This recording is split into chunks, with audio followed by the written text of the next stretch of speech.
Hello les gens, c'est Wonder Gaming, on se retrouve pour une toute nouvelle vidéo. Je vais vous parler des camps de concentration enfin, je vais vous raconter 13 anecdotes sur les camps de concentration. Comment j'ai l'idée de faire cette vidéo-là. Tout simplement, pendant les vacances, j'ai regardé la télé et je suis tombé sur le film La Ralph avec Jean Reno et Gad Elmaleh. Et je me suis dit, pourquoi pas faire une vidéo sur les camps de concentration. Donc il y a 13 anecdotes que je vais vous raconter et on va commencer tout de suite.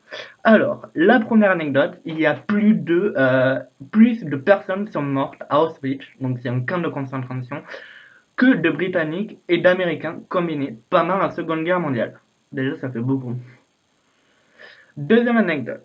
Auschwitz, le garde de la SS, donc je crois que la SS c'était ceux qui tuaient les juifs s'ils voulaient s'enfuir, Franklin tomba amoureux d'une prisonnière juive portant le nom de Helena.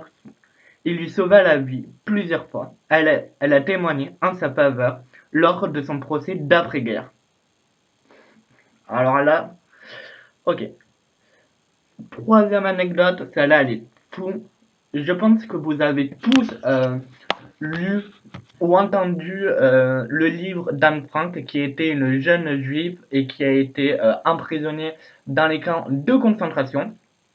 Elle dit justement dans son livre, dans son journal, que son père, sa mère, sa soeur et son frère et elle sont emprisonnés dans les camps de concentration.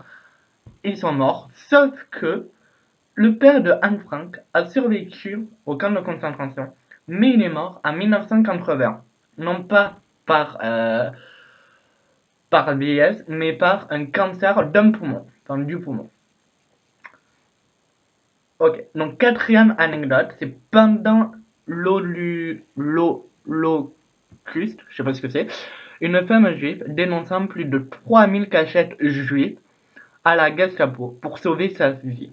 Mais même après que les nazis aient envoyé ses parents et son mari à Auschwitz en 1943, elle continua à travailler pour la Gestapo jusqu'en 1945. Ouais, jusqu'à la fin de la guerre, quoi.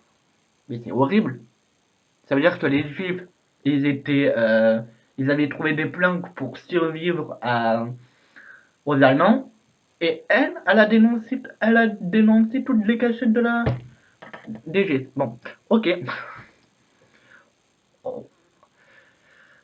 Cinquième anecdote, encore l'Holocauste, je sais pas ce que c'est, un boxeur juif prénommé Salomon Aouchin a été emprisonné à Auschwitz et il était forcé de combattre ses co-détenus.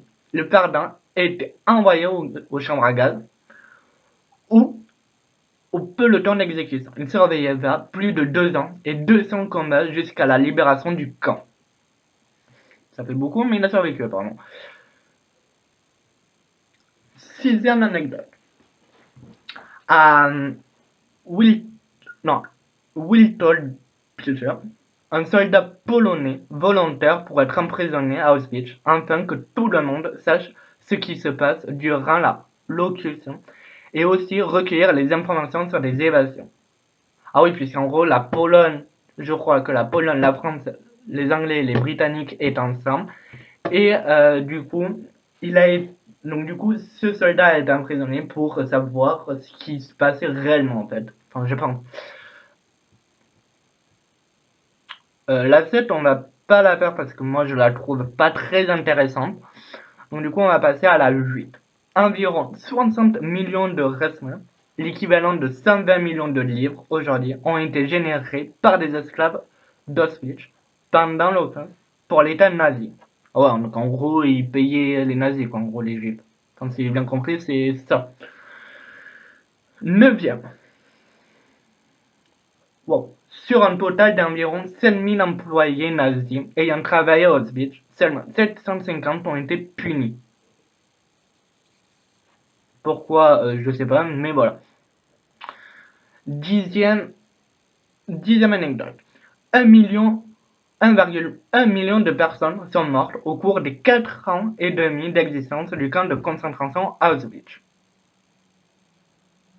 Ça fait beaucoup quand même. Mais bon, c'est intéressant, moi. 11e, le camp principal d'Auschwitz fonctionnait comme une petite ville, avec ses propres magasins, la cantine du personnel, le cinéma, le théâtre et l'épicerie. Ouais, mais par contre, les juifs, ils avaient pas ça à manger. Ils avaient pas le droit. Bon, en même temps, c'est normal, c'était des prisonniers.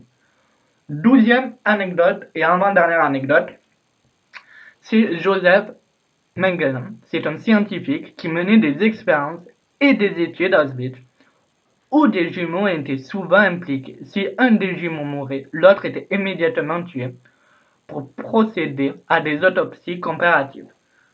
Ça, c'est vrai, mais en fait, il a fait ça à l'époque, pour savoir si les enfants et même les mères allemandes à l'époque pouvaient accoucher sans naturellement ou enfin je sais pas comment expliquer, mais en gros c'est il a fait ça pour savoir si de un ben s'ils avaient la même apparence en gros et pour savoir si les femmes allemandes pouvaient accoucher sans contracter d'une maladie pour l'enfant. Ça c'est vrai. Et dernière anecdote, donc 13e et dernière anecdote, au cours d'une révolte au camp de concentration à Auschwitz, un membre de la AS a été poignardé puis brûlé à vif dans un four à crématoire. Wow.